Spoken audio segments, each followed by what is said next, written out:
Perfect. There we go. Good morning, everyone. Thank you so much for being here on a Saturday morning. It's festive season and everyone's in and out of wherever we are. It's been a busy month. I am Anu Rajiv. I will be the host for today's session. I have no idea who any of you are except for the names on the black boxes. So I would love to see some faces. And I'm sure our speaker today would also love to speak to faces. I am just not in presentable mood at all, seriously. I I bet you we are all, some of us here are counselors and trained volunteers and stuff. We rarely judge. So feel free to switch on your videos. Wait, We would wait, love still wait to love wear to something at least see. presentable. Wait.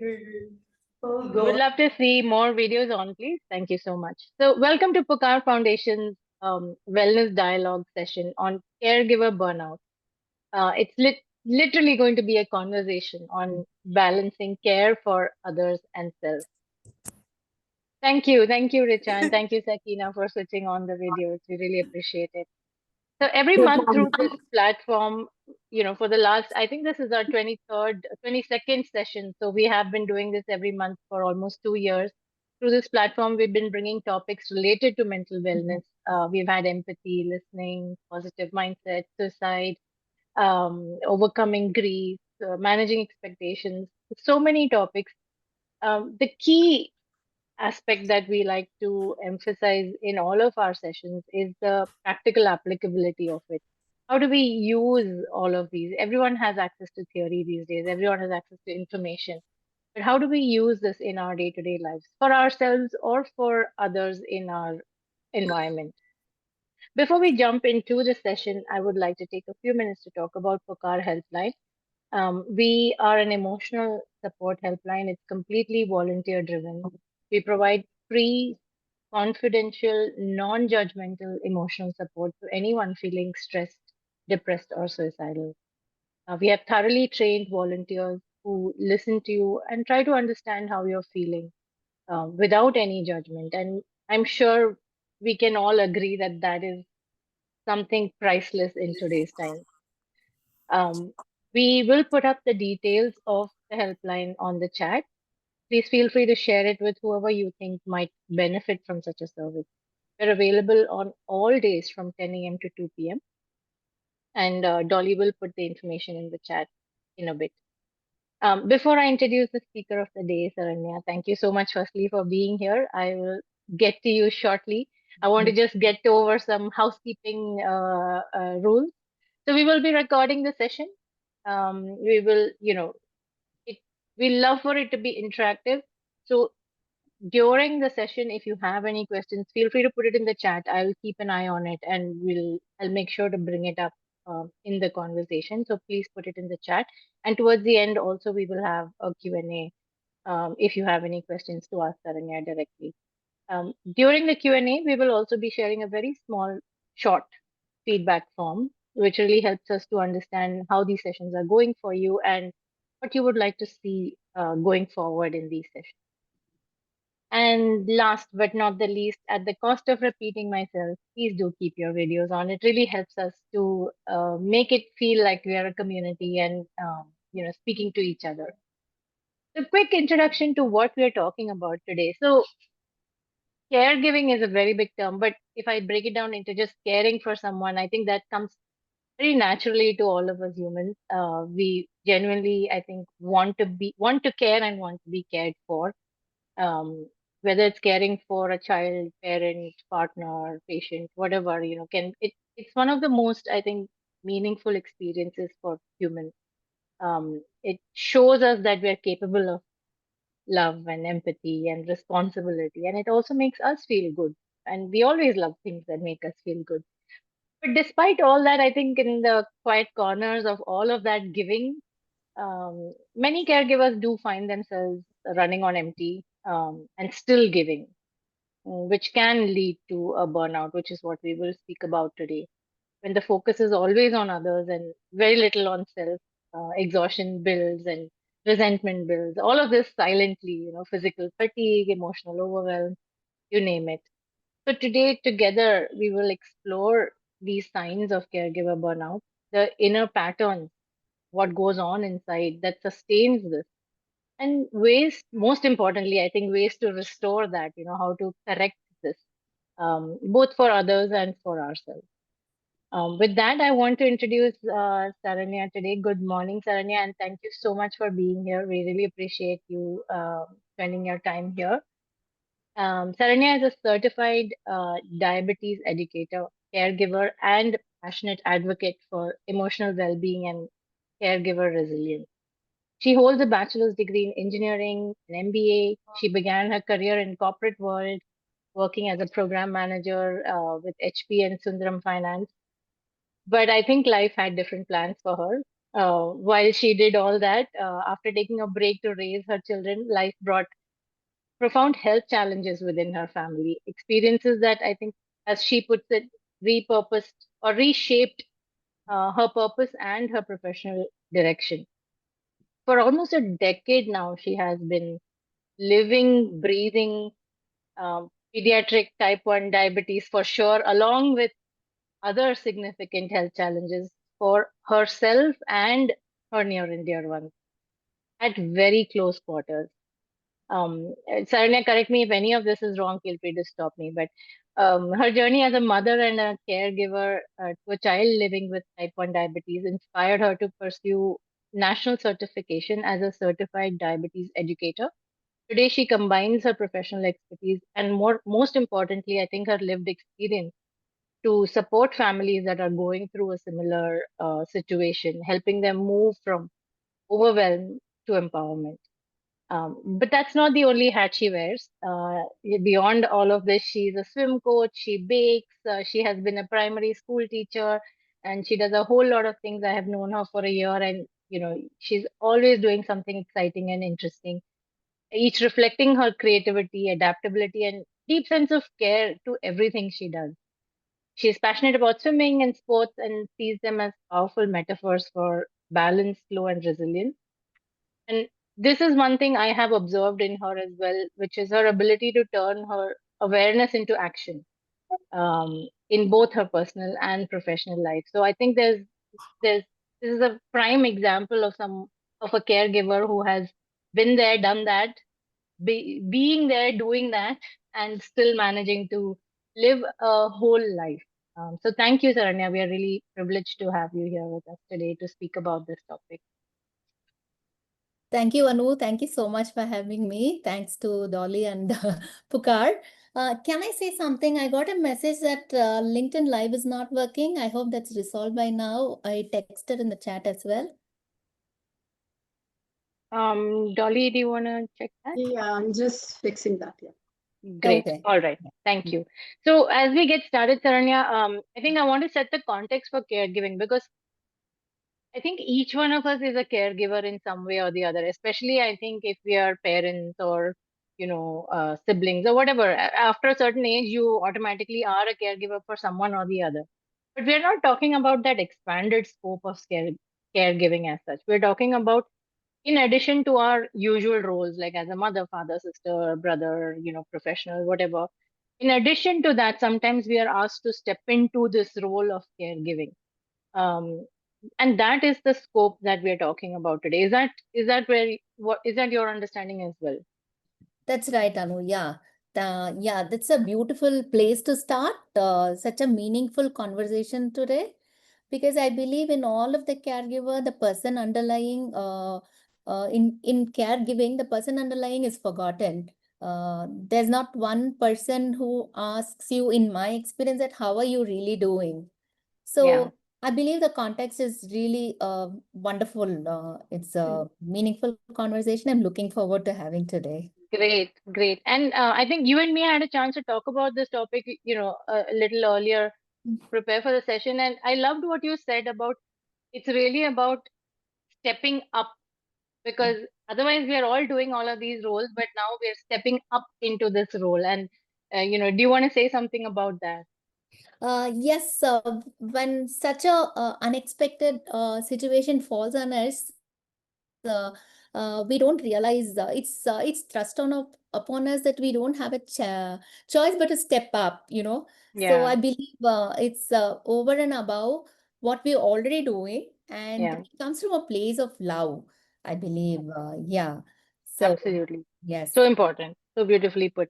So I want to jump right into it, So it comes from a place of love, it's something that we can't really avoid most of the times. What really causes that burnout, you would say, in this space?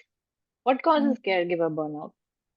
I believe it slowly creeps up, in the scheme of things, you're running purely on adrenaline. I think primarily what comes up to me in the beginning is overthinking. At least in my experience, in my mind, I have a lot of to-do list. What next? I'm planning for in my experience, my daughter was first diagnosed with type 1 diabetes. You said like, there is a lot of planning that goes into her meal, and there is a lot of math in every meal. What is the carb that goes into her food, and what is the dose I have to give. There's also, apart from overthinking in terms of tasks, there's also emotional load, like, am I doing it right, or what if Yeah, something wrong happens. So I would say overthinking is one important part of causes of burnouts. And I would say the belief and conditioning, we are brought up with deep conditioning. As mothers and nurturers, we are just expected to do it. We are supposed to do it. There's no question asked. With this expectation comes a silent pressure to yeah, give, right? Yeah. So, and often we feel we are invisible, there is no acknowledgement in what's done. And so that is, and as you rightly said, these we don't realize there's another full-time job we are given without realizing. This is over and above the additional responsibilities we have as a daughter, as a daughter-in-law, or a mother, or a friend. So, and we are on call 24/7, that you don't realize that you're constantly giving and the cup is becoming empty and you're running dry. So I yeah, would say another reason is, when you start giving, the first thing to go from the list is we deprioritize ourselves. Like, yeah, we come yeah, the last, no longer a walk or a exercise seems as a to-do list. It's like you feel guilt when you're indulging in even warm, indulgent hot shower, I would say. Yeah, yeah. the guilt comes in, like, am I doing enough? That is one big cause of big cause of burnout, I But would say. And yeah, so I also believe in this one term called sandwich generation. Like, hmm, I was part of a workshop where we discussed this, because, and at some point in time, we have to accept, like you rightly said, we become a caregiver. But invariably during our 30s, 40s, or 50s, we have to simultaneously at the same time care for our children, as well as care for our aging yeah, senior parents or parents yeah, in-laws. So all these are in the extreme ends of the scale. The yeah, older generation, they want patience, reassurance, and stability and Right. comfort, while our Yeah. younger children, they want energy, enthusiasm, being emotionally available, the stability that mom is always there, they've got a back. So yeah, we try to accommodate three generations, and we tend to forget ourselves in the process. So this is and we are talking about three different generations, their needs, requirements, the thought process, everything, lifestyle, everything becomes different, and we are trying to accommodate all this. And I believe this burnout doesn't come aloud, announcing loud. It slowly yeah, creeps in as a whisper.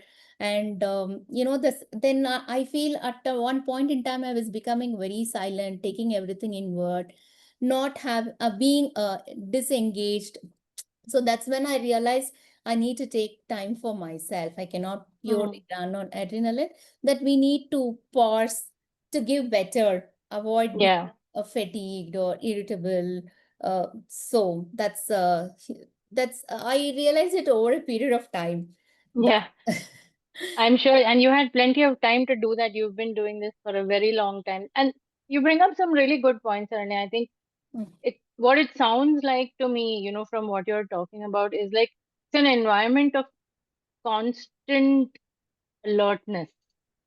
And I don't think our human bodies are built to be constantly alert, that is causing tremendous stress on the system, and we are not realizing it because the situation demands us to do that.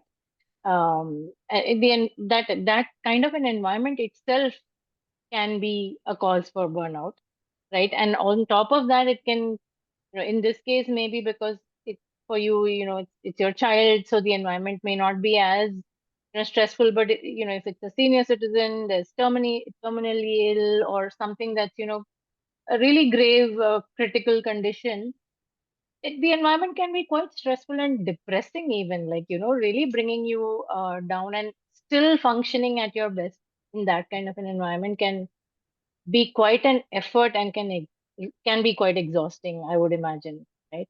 um I'm also curious, wouldn't the restrictions that these conditions place on your life and your dreams and your hopes, wouldn't that also come in the way and cause some frustration and burnout? So beautifully said. Absolutely. I've seen this with me and my extended family, my cousins, my sister-in-law. Also, that's a huge part of the burnout, I would say, exhaustion. See, uh, for the better part of the last decade, I would say my life has been on constant pause. Uh, we feel very guilty to take time out to socialize, even Yeah. travel. And professionally, life is on hold, and it is totally exhausting and lonely because it is a given expected that the mother is a nurturer taking care of this. So I can so relate to this because my daughter also had to, through the significant health challenges, we did had to have a brain surgery for her, a microscopic keyhole surgery. At the same time, my mother decided to break her spine back also. So my mother lives about 500 miles away, and this Yeah. happened exactly the same time. And for 6 months of my life, I had to, run between 500 miles over every other weekend, taking care of my mom. More than anything, the emotional load and the mental load is tremendous because you're constantly taking decisions. Apart from physically taking care, Yeah. the weight of taking decisions and you're taking decisions for others, it's extremely exhausting and restrictive. For example, I had to change the nurse who was taking care of my mother for the right reasons. So my mother is torn between safety, place of reassurance and comfort, to the fear of unknown. So Yeah. you're bearing the consequences of this decision, and for her own safety and for better care, I needed to change this, make this decision. But when you're taking it for others, it can backfire also. So, Absolutely. so I think what you're saying is the responsibility of these. mm, I loved how you firstly said, along with all of the mm, additional tasks that you have to do, mm, the internal work of taking decisions itself can be quite heavy, exhausting. because it comes with a responsibility, right? It comes with the responsibility that now it's you're responsible for whatever happens. That is a huge burden. And within that, there's also this element of, am I making a decision based on what's good for me, what's convenient for me, what's convenient for them and good for them? Are they seeing it? It's a whole lot of things to think about, and I can see even just that part can be quite exhausting, right? It indeed is, yes. Yeah. This constant mental chatter, internal noise, that the biggest difficulty of being a caregiver, in my view, is not being able to be really present. When you're in one world taking care of your parent, if you're not living with them, your mind is always on your child and Yeah. your immediate family, whether they're able to hold the fort in your absence, and are things going smoothly. In my decision, I would keep in my life, I would keep calling them pretty often, to their annoyance, obviously. But you are you want the best for your child, and you tend to believe that you are irreplaceable, you can give the best care. Yeah. It's very difficult for me to let go. But when I'm Yeah. here, I'm constantly worried about my mom, whether the nurse is doing her job properly, and if she is Yeah. if she's being taken care properly. So Yeah. being present would, I feel, is a huge challenge for a caregiver caught Absolutely. in two generations in two different places. I think being present for yourself is also quite a big challenge from what I'm hearing, Mm, from everything that you've said. And in between what you said, one thing that got my attention is also some of this, the burnout also seems self-inflicted, if I may say that, because we are now taking 100% responsibility, saying, I can do this best.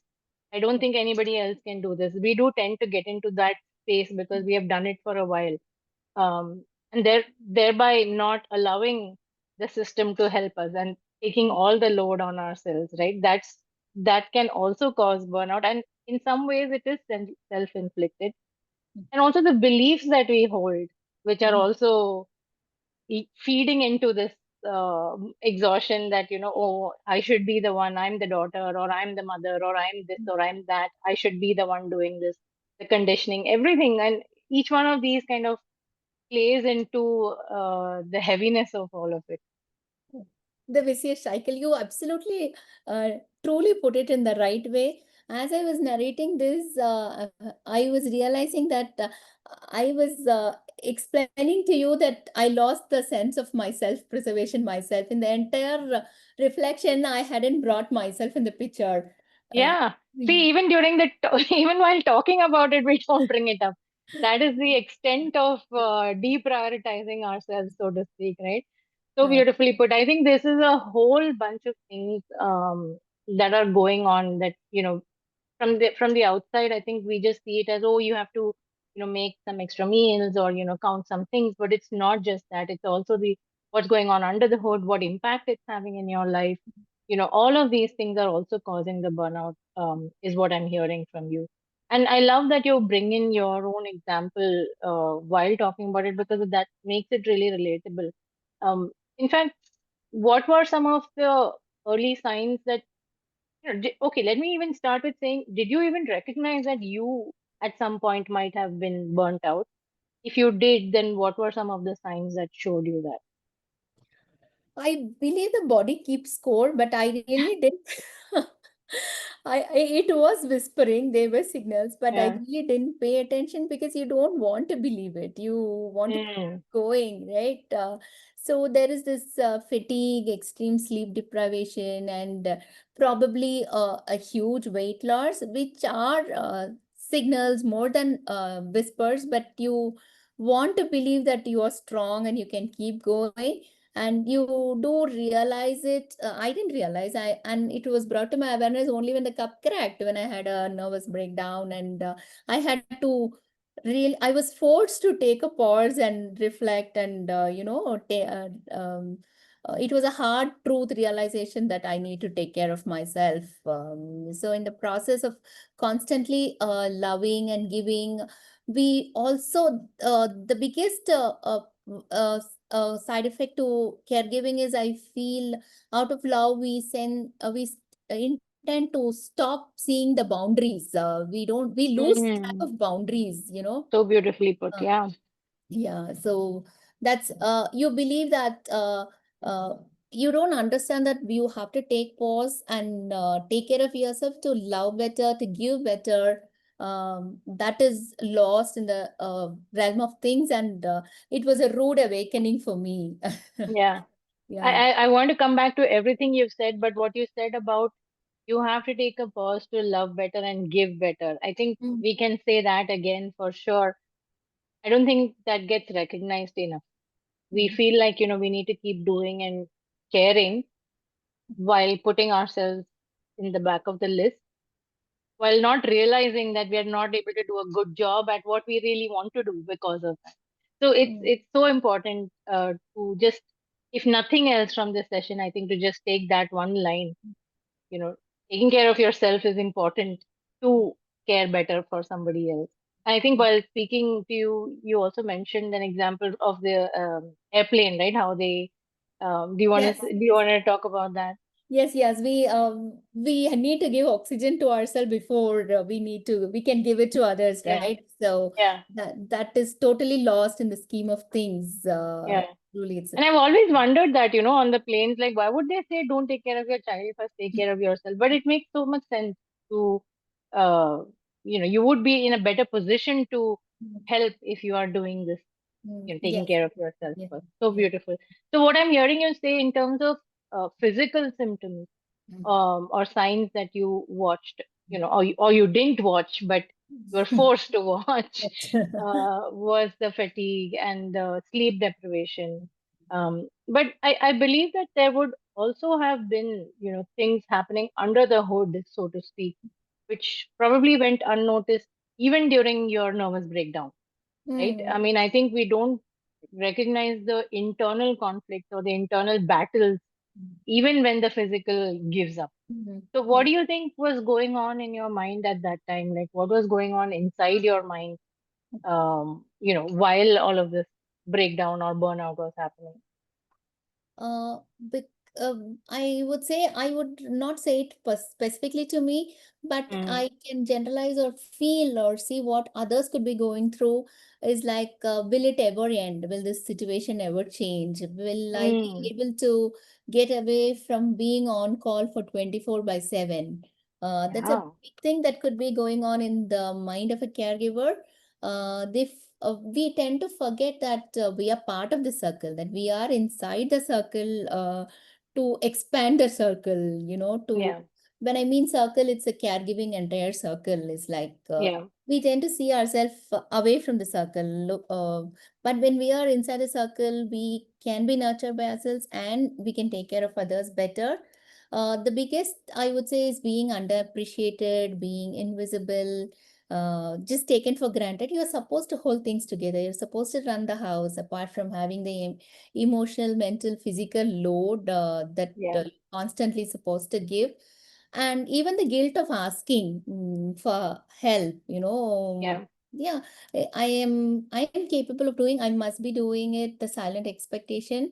So even asking for help sounds very guilty and not justifiable. Maybe that's what is going on in the yeah, mind of caregivers. Yeah.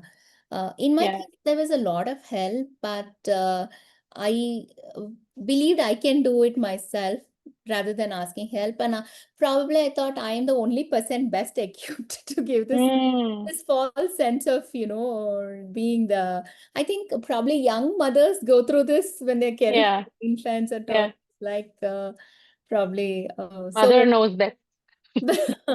exactly. So with overwhelmed with so much of love, I think that is really misplaced. Mm, It's very important to ask for help, I would say. I would feel, yeah. yeah. It's so wonderful that you're calling it out even for yourself. I can see that you've been through that journey and come to this point where you can call your own bluff. Yeah. So Right. yes, yes. You're right. I think asking for help, like we spoke about earlier, in terms of the belief also, right? This is Mm, my role, this is my duty, I need mm, to be doing this, so I can't ask for help. That would mean that I'm not good enough or I'm a failure, right? mm. I think that's a huge, again, reason for burnout, as well as what is going on inside that person's mind as to why they don't ask help. And I think there would be a lot of uh, feeling of being just alone in this whole process, even if we have help. But if you are the primary caregiver, I think there must be a sense of being alone with this whole issue and nobody really understanding your inner world, right? That sense of loneliness. Oh, that I have been there, done that, I would like to say. Loneliness is Yeah, a huge part of this battle. I feel this caregiving is not a sprint, it is a marathon where there is no finish line, yeah, probably.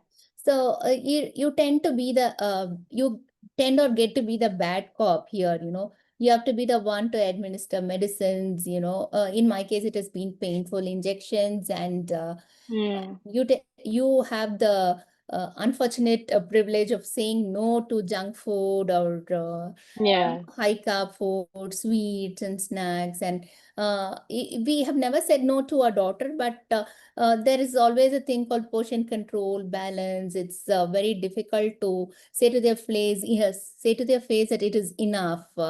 So apart from being a lonely battle, it is also something to it's a very emotionally difficult for the relationship itself. The yes, friction comes in case with my daughter. It is very difficult to say to a young child do not have a chocolate or ice cream, because Yeah. the relentlessness of this condition is such that it is very difficult to say no to, even in as simple as Yeah. indulge in a food. There are also limitations, Yeah. like, we can't step out for a nice dinner or meal, because invariably the food is going to be high carb, high fat, and it's going to end up having a very bad high sugars the next day morning.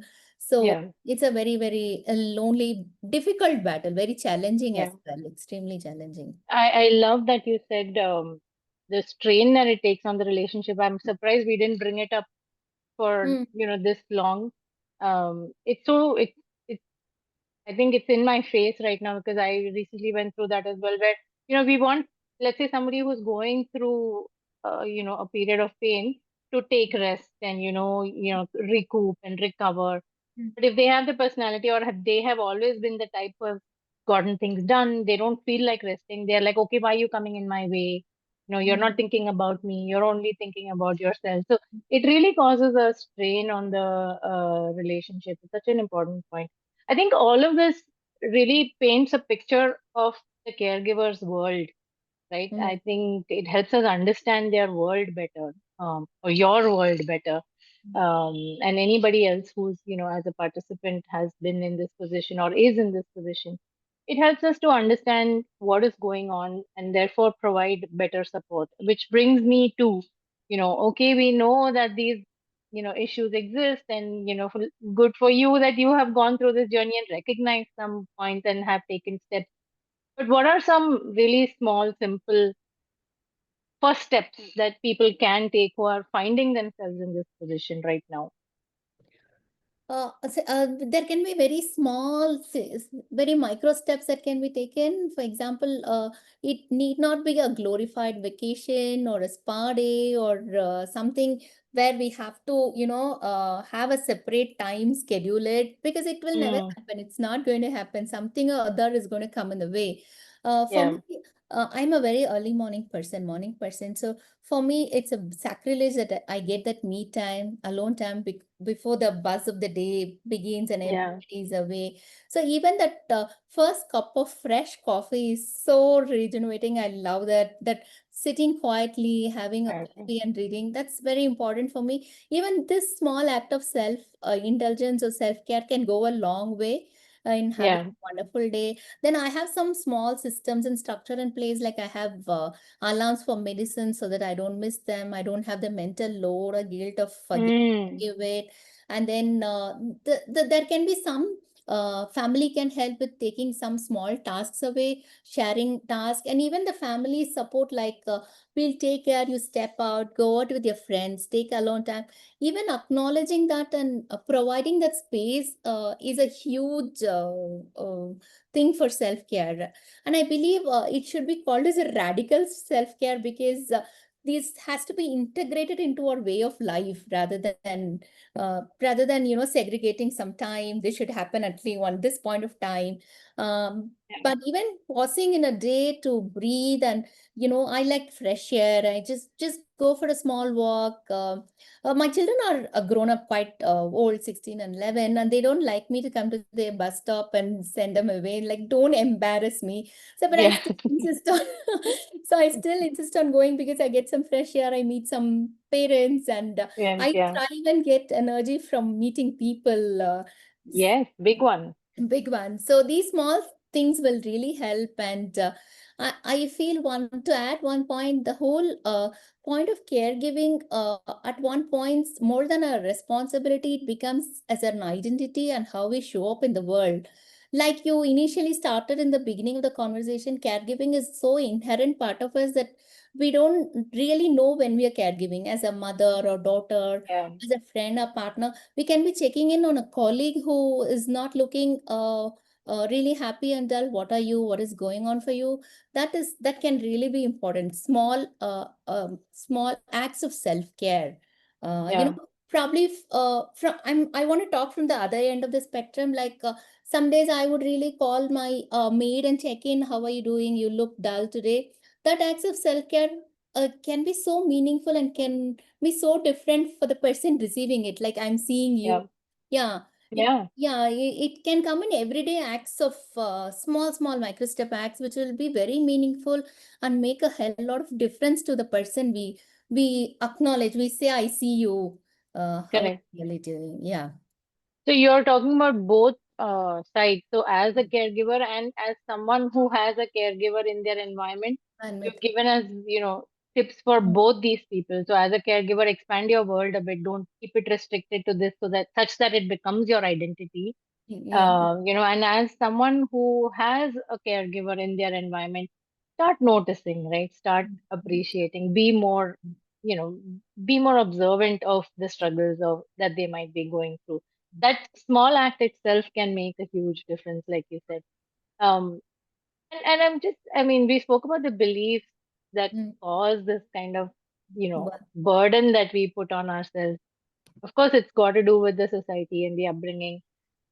I know this might be, bringing it up 10,000 feet, but how do we shift from, glorifying this, oh, you're such a great person, you're self-sacrificing for doing all of this, to really making it a sustainable caregiving kind of a model, so to speak?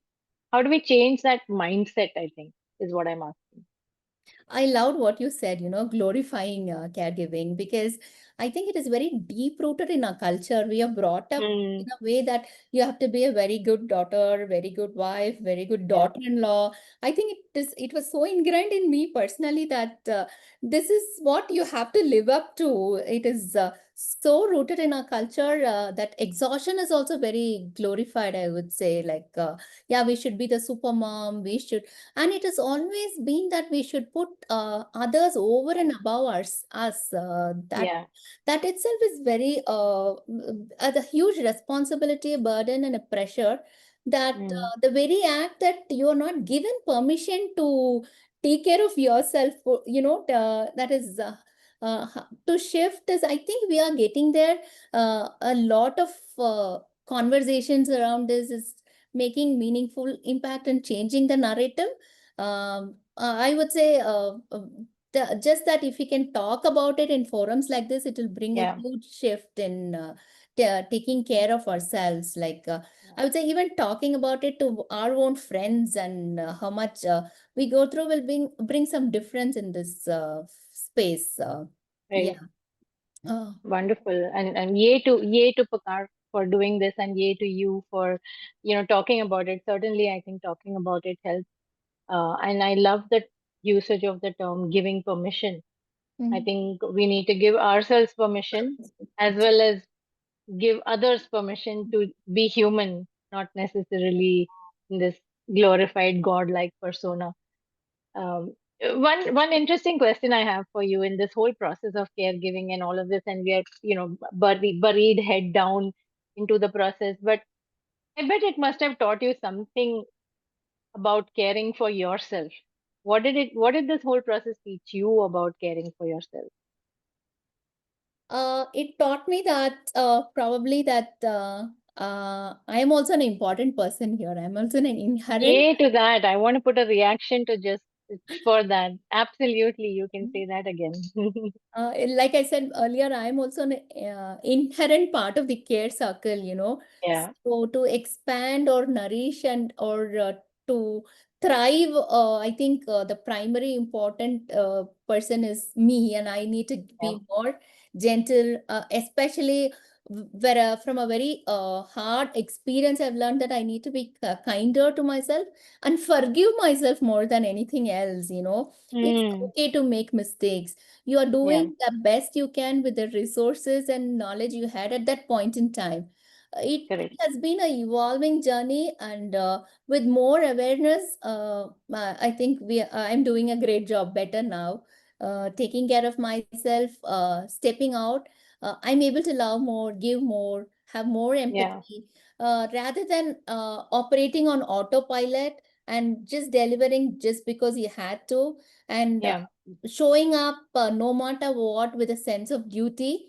That's a whole ball game different, and the result is much different when you take time to pause, take care of yourself. Yeah. It's very important. I think initial part of this journey has been a lot of stigma that Mm. should not, in my journey specifically, probably that is around in my community, type 1 community, is like we don't people generally, I've seen parents of very young children do not share this with the extended family, friends, or circle, because there is a stigma around the entire diagnosis, like so they don't want to share, maybe due to reasons of pity or unsolicited advice and all that. Yeah. But so the entire stigma not sharing itself becomes very heavy.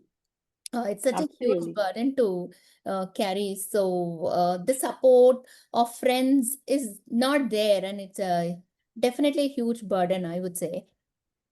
So what you're saying is what you learned about caring for yourself, I think what you said earlier also, right, is that it's important for me to care for Yeah, myself yeah, so that I can do this job better. that is I think that is one big thing that you're saying. And I think if nothing else, if you're able to, like I said earlier, if you're able to just take that one line, I think it really beautifully summarizes this journey that you have been through, it's true. going through the, starting to burnout to where you are now. And I'm sure it happens even now, burnout must be happening even now. There must be days. But these kind of lessons help you come back Mm, to, mm. the center, right? And Um, alignment is better. Yeah. Absolutely. So one last question, and then I'd like to open it up for any other questions that people may have. Um, what is one message that you'd like to give to any care? All of us must be caregivers in some form. For us listening today, what if we had to take away one thing? What would it be? I know I kept harping on the one thing that you said, but if there's anything else that you want to share. I would say you are a wonderful being. You are enough. You are enough. Absolutely. Wow, that is so beautiful. Yes, and love yourself more. Yeah, fill your cup before you can fill others, and give more. Yeah, and I would say keep filling it on a regular basis, on a everyday basis, and to Yeah. the point that where it is over flowing, so that you can overflow with love to give others Yeah. better. Yeah, So yes. nice, Saranya. That's really beautiful because I know it's coming from I know you a little bit as well, and I know that it's coming from a genuine space because just some time back, consciously or unconsciously, you said, I'm doing a good job Mm. at this. It's so difficult for us to say that out loud, especially in this context, it's very difficult. So it really shows that we've done the work and we truly believe that this is what it is, and it has brought you to a better place, provide better. Beautiful, beautiful message. Thank you so much for saying that. I'd like to open it up for any questions that anyone may have for Saranya. She brings with her so much experience, day to day. Even today, I'm sure even before this webinar, she had to take care of 100 different things with respect to food and carb counting and meals and all of that. Um, any questions for her that you would like to ask? You can feel free to unmute. There are no questions on the chat box right now. If I may add, just you said I would have had to take care of things in the morning. If Yeah, I to add to my message, try to strike a balance. We had a scenario in the morning where she was very uncomfortable with the quick set, and she didn't want to wear the pump. And you know, the biggest important factor in caregiving is finding a balance between comfort and chasing numbers or chasing results. Chasing numbers in my case, and chasing yeah, results generally in other cases. For example, the gold standard in maintaining a good sugar glucose control is within the range 90 to 70 to 120. So we are really all mothers here who want to be the perfect caregivers are chasing numbers, a graph. We really want flat curves and not yeah. huge blood sugar low. So she was very uncomfortable. She wanted to remove the pump because there was pain. So I had to let go here and there. We need to find a balance between Mm, her emotions. We need to see the person behind whom we are caregiving as well, and strike a balance with the numbers. And if we are not, I just want to say we need to find the balance. Not don't just chase numbers. see the person who is going Yeah. through this as well, have some Yeah. compassion for them as well, it's two sides. Yeah. It has to be a balance always. Glad you brought that up. I think seeing that person and their quality of life, I Yes. think what you said is exactly right. Seeing them as a person, I think that's what it is. Not Mm, as a patient, not as a number, not as a, what food is coming next, what time is your next medicine, then, yeah. not as a machine. See them as a person. It's so beautifully put. Thank you for saying that. Yeah. Yeah. I personally also have experienced a dilemma, how that caregivers. I was watching from the sidelines, so I was able to observe and see the dilemma of quality of life versus, the need and the urge that caregivers have to keep this going. And it's such Mm, a conflict because on one end we are thinking, oh my God, when is this going to end? I want to get back to my life. Is there another way to handle this? All of that, but on the other hand, we also want to keep this person intact and alive and beautiful and giving and all of that. So it's a real struggle to find that balance yes. um, on And a day-to-day basis. yeah, and I also want to say to others, some days it comes out right, the balance. Some days is not good. That's also okay. Some days Yeah, we cannot be perfect all the day, all the time, and we cannot be running on full battery every day. So it's okay yeah, to let things go as they go. We all try our best and do our best. So um, yeah. If there are no questions, I have one. I'm going to wait for a few seconds. I always have questions, as you all know. But if nobody else has any questions, I would like to ask. Oh, there's something in the chat. Okay, so Dolly has a question. When caregiving starts to feel overwhelming or exhausting, what's some of the things one can do to support themselves? I would say be explicit in asking for help. Hey, I'm tired. I want a break. I want to go out with my friends. Can you take care? Being explicit and open about our wants and needs, and trusting that the others can take care better, and stepping away. Like we really need to ask ourselves, what do we want at this point in time? And really take it for ourselves, not feeling guilty about it, and that the world will not end, or the care will not be so diminished that there are going to be grave consequences. Just to accept that we deserve that help, and we deserve that need, and taking it without feeling guilty is very important, I believe. Even a small tea coffee outing with friends, just calling up that taking up the phone and just calling a friend to rant and get it out of your system, I think that will really help take the mental load out of your system. So you feel rejuvenated. I just moved from Chennai to Bangalore, and if I'm really not feeling that good, I just pick up the phone and call one of my friends and have a good chat, and I really feel better after the conversation. So small things like this, I really think taking the time out for ourselves can make a huge difference. But caregiver burnout is very real, and it is a huge part of caregiving. I can say that from lived experience. Absolutely. Yes. Thank you, Thank you. Saranya. Helpful.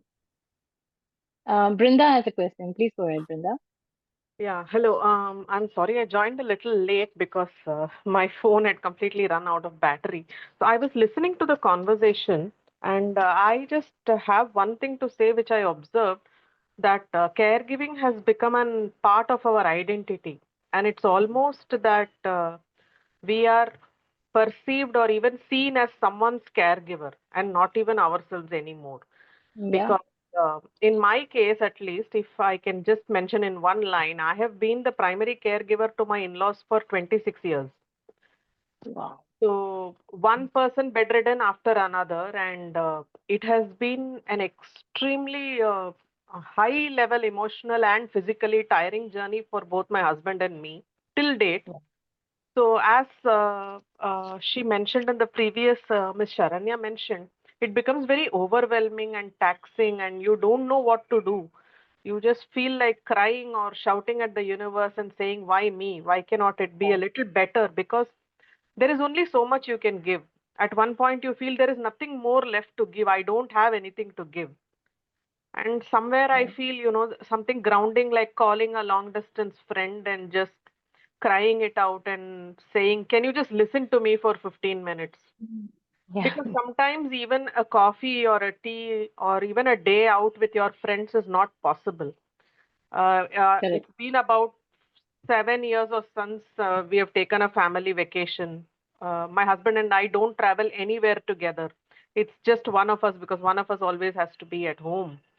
And there is a lot of things that goes on behind closed doors, whether the person we are taking care of is young or old. The Yeah, struggle of the caregiver is the same.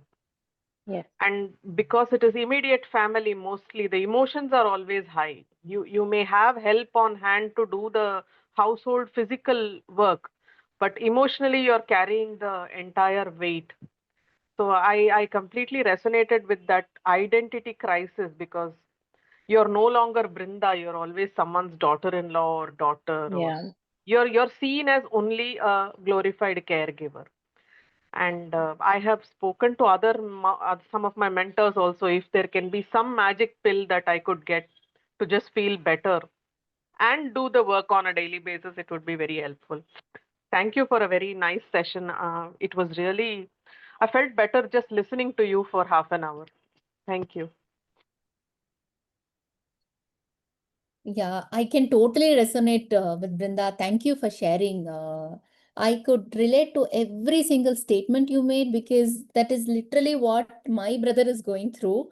He's been taking care of my maternal grandfather, grandmother, mother for the last 6, 7 years, and every statement you made is true. It's a lot. Taking a vacation, only they cannot lock the door, or both of them cannot go. My brother and sister-in-law, it is even taking, even though help is available, like you said, nurses are there. Every aspect is true. Like, the magic pill you mentioned is also true. Like, yeah, taking a pause for a vacation or travel, or everything is very complicated. It is loaded with guilt also. When I'm away, what something happens. So you're not really able to take it. If you go there also, you're always wondering, are they okay? Is everything normal? You keep constantly calling to check if the nurses came. It's indeed a lot, Brinda. I really, it's amazing that you've been at it for 26 years. It's not at all easy. You want to add, Anu, to what Brinda? I was just, I was just feeling when she was talking, I was feeling like, we spoke about how we should see the person we are giving care to as a person. I think we forget to see the caregiver as a person as well, who has, you know, plans and dreams and hopes and wants and needs. Forget about everything else. Has needs that are not getting met. Um, it's quite. It was quite. I mean, I had goosebumps listening to you, Brinda. Thank you so much for sharing that. Thanks, ladies. I just wanted to say it. I mean, I'm not looking for any sympathy also because now we are beyond all that. So it's Of just a course, practical way of, voicing your emotions. That's all. It was just somewhere I could just say what I wanted. And absolutely. yeah, as Sharanya mentioned, probably we were related in some other janam. We have similar problems. God knows what it was. Yeah. Thank you for Yeah, listening. I mean, even somebody who listens to you for 2 minutes is a big thing. absolutely. Generous. I think we all just want to be seen and heard. That's the most, Exactly. I think, deepest underlying need that we have, right? Exactly. I Thank believe, you. Linda, just talking it out, just saying it would have made you feel lighter. Just spelling it out, I strongly believe that, if you keep it inside, it's going to be a lot of inner chatter, mental load. But just saying it, I have uh, truly experienced it. Just talking about it has made me feel lighter on some days when it's very heavy or difficult to go on. Right. The pressure cooker Yeah. situation. Mhm. Exactly. I think what talking about it also does is especially if we're talking about it in the right context and forum and with the right person, is that it it enables you not to feel alone with this anymore, right? You feel like, okay, somebody gets it and it's okay, Mm. that's fine. I can manage. It's not, I'm totally capable, but I just don't want to feel alone. So thank you so much for sharing. I think Anuja also says something on chat. She says caregiver can think about self in their next life. That's what I have told myself. Anuja, do you want to share more about that?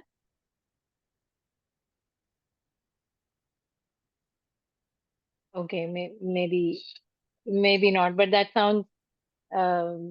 sounds quite heavy to me, frankly. I'm sure that there's a lot going on in Anuja's life as well. But like Brinda said, and I think Pukar stands for this as well, where we know that, just listening and talking about being able to talk about this is so key for fulfilling the bare necessity, the bare need we have. So beautiful. Thank you so much for participating in this. And thank you, Saranya, for bringing out your life out in the open here for us to learn from and see. Um, yes, Dolly has summarized the points here on the chat so beautifully. Thank you, Dolly, for that. Sorry, I got distracted from there seeing who is doing this wonderful work of summarizing. Thank you. Saranya, really thank you so much for taking this time today and, talking to us about your experience, about, how you have overcome this yourself. I think that itself helps a lot of us feel seen, feels like our journey is not ours alone. So thank you so much and thank you everyone.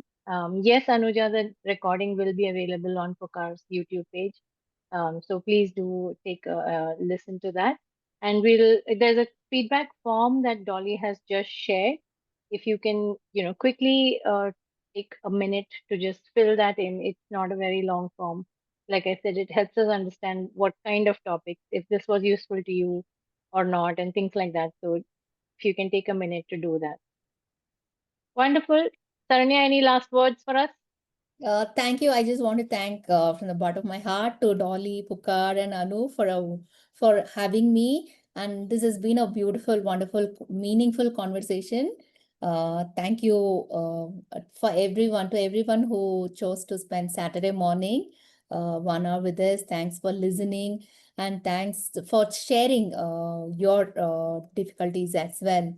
One thing is, it is very good to openly talk about it so we don't feel lonely, and this peer support, a sense of belonging, makes a huge impact on how we look at it totally.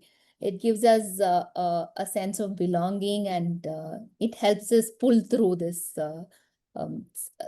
difficult area of caregiving, I would say. Absolutely. Thank you. Thank you for that last note.